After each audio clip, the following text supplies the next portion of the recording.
that you all came out here. To add a little bit of dialogue to this. Hey guys, I'm Liam, gone jeeping. What are we doing today? My name is Sam. I'm a park ranger here with the Moab Field Office, BLM. The plan is we're gonna drive the Secret Spire route, and then there's a big area at an intersection where it's just pretty confusing now, and folks are getting very confused and just driving all over. So we're just gonna do some fencing there and put up a little bit of signage to hopefully mitigate that, so folks kind of are not doing that anymore. It's pretty straightforward. Move. Thank you. I'm Evan with Tread Lightly. I'm our National Stewardship Program Manager. This is Scott. This is Matt. He's our Executive Director. We're the Tread Lightly team. Again, I want to say big thank you. You guys are great representatives of the off-road community. It means a ton for us to have out here. Big thanks to OnX, for making this possible. Without partners like you guys, we can't do projects like this.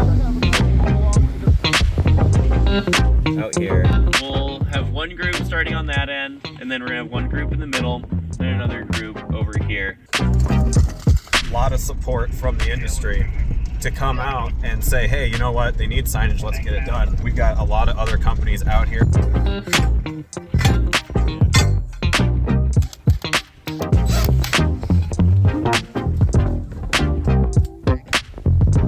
Outlaw Adventure Tours has sent with us some sack lunches.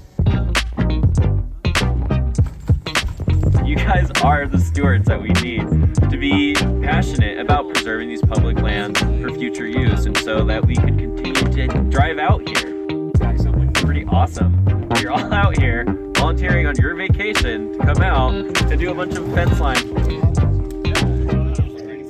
What's your name? My name is Sam Hodges. I'm a park ranger here with the BLM Moab Field Office. What does BLM stand for? The Bureau of Land Management. Perfect. BLM, we manage an insane amount of land. Yeah. It's like 68% of the state of Utah is BLM land. Wow. And that's part of what makes it so we can come out here and recreate, right? It's a really sensitive landscape and ecosystem, so we had a large volunteer group come do and fence off an area and then put up signs saying restoration area so that they know not to drive off-road. And that's not to say that driving off-road is, not encouraged around here. It's just drive off-road where you're supposed to, right? Yeah. In recent months, we hear the BLM come up in news articles and stuff, and they're trying to shut down our trails. Mm-hmm. That's probably not really an accurate statement, is it? It's more so that you guys are trying to make sure we're doing it correctly or something like that? Yeah, so kind of like everybody has a different definition too of off-road travel. Like going in four-wheeling and driving off-road, like off a paved road, there's tons of that here. But we mean off a designated route because a lot of these will be defined as an off-road route. As land management agencies, we're tasked at managing the land, and we have a lot of different mandates. One of those main ones being protecting it for future generations. In order to do that, we have to protect the ecosystem so that it stays intact and we're able to have the biodiversity for our kids and our kids' kids and for generations to come.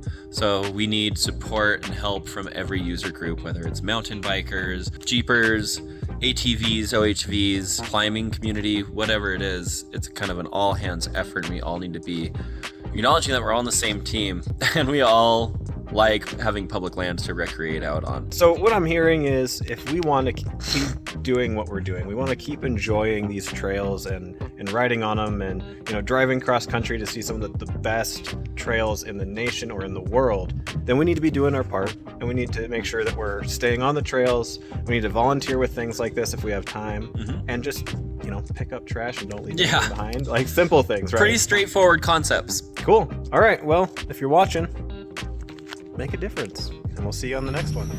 Thanks for watching. We really appreciate it. I hope you had a good time. If you are planning to go to Moab and you have not heard of cryptobiotic soil, hang out for just one more minute to learn more. Basically, you can see all this black crust and all this crust that's over all of the soil. It's a living organism made up of cyanobacteria primarily, but mosses and lichens, and it supports this ecosystem.